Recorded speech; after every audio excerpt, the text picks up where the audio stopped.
好啦，咁嚟到第21條啦，佢就話the developer 啊，諗住去起一個好高嘅大廈啦。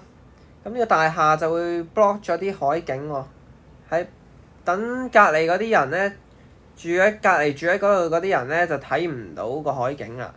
咁就有 harmful externality 啦。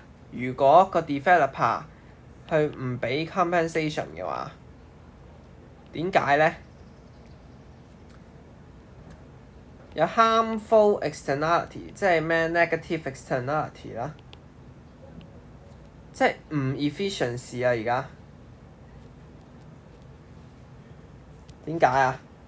幾時先會有唔 efficiency 啊？就係 MSB 唔等於 MSC 啊嘛，咁咪會即係唔知啊，一時大即係可能 MSB 大啲或者 MSB 細啲，咁就有唔同嘅 inefficiency 啦。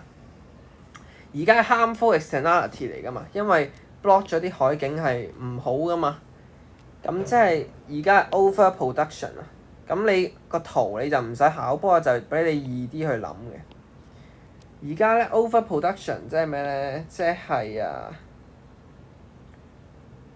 你呢個 MSC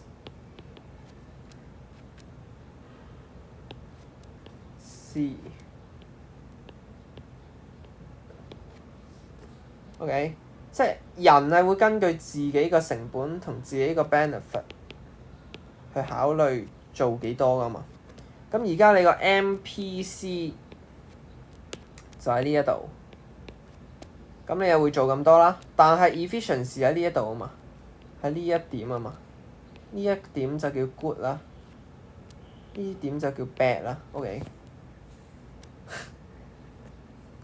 而家你個 MSC 係，如果係你生產 bad 呢一個 output level 咧，你個 MSC 就大過你個 MSB 嘅，咁係 not good 嘅。咁你就要你 overproduction，你就要減少啦嘛，減少你個 level，去翻呢一點，咁啊 good 啦。MSC 等於 MSB，OK。咁點樣可以減少咧？而家就係問你，係啦 government restrict the height 啊，即係唔俾你起咁高啊。咁你咪起唔到咯，咁你咪減少咗咯。即係你唔起啦，你起就係唔 good 啊嘛，因為擋住咗人啊嘛，你又唔賠錢。咁你而家唔起啦，咁咪 good 翻咯。所以一啱啊。二佢就話個 developer 俾一個賠償啊。咁點解會得咧？呢個因為你俾人賠償，即係你要賠人錢，你個成本係咪高咗啊？MPC 高咗，高翻去呢度，係咪？你成本高咗，你就會整少咗啦。咁你個 output level 咪跌翻咯。咁你都會得嘅呢一個。同埋點解會冇？即係點解會有 harmful externality？就係因為你做嗰啲衰嘢，你唔賠償啊嘛。咁你而家賠償翻就會消除咗個 externality 嘅。點解咧？因為 externality 咧，其實就係等於呢個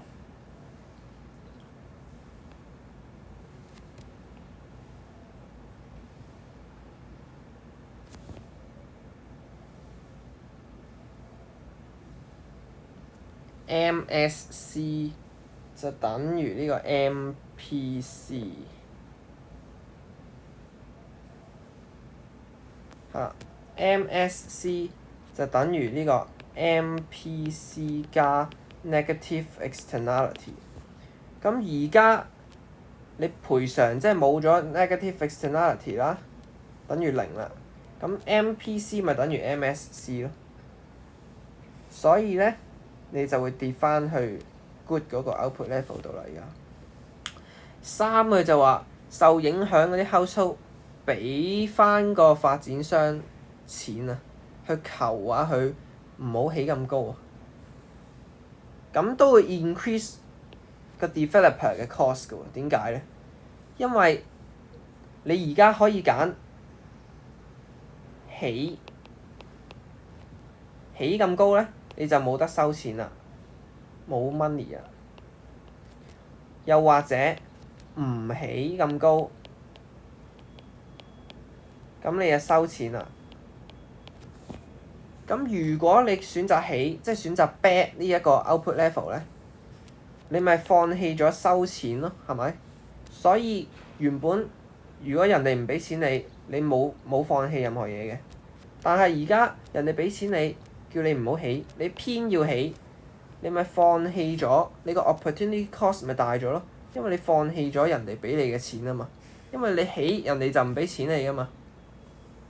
所以你個 MPC 都會升，亦都係會令到你個 output 跌翻去 good 嗰一度。所以 D 啦，答案就係。